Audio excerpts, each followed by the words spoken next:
Hi everyone and welcome back to another video. So connecting Etsy to Shippo allows you to manage shipping more efficiently by importing Etsy orders into Shippo and generating shipping labels from one dashboard.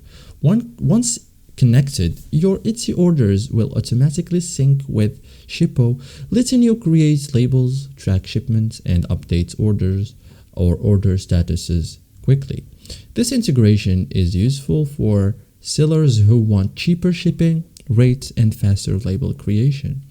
In this guide, I will show you step by step how to connect Etsy to Shippo in 2026 safely and correctly.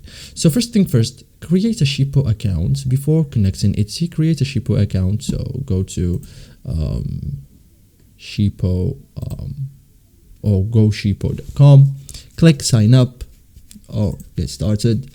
Okay, create an account using email address, Google accounts, business details.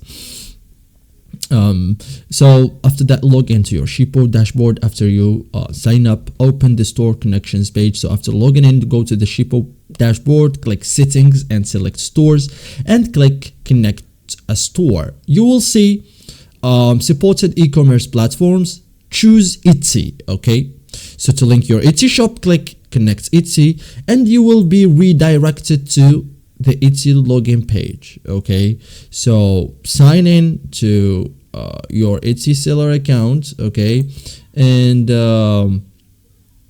click allow access. This allows Shippo to import Etsy orders. Etsy must approve the integration, of course. Okay, so that's it guys. Thank you for watching and see you in the next tutorial.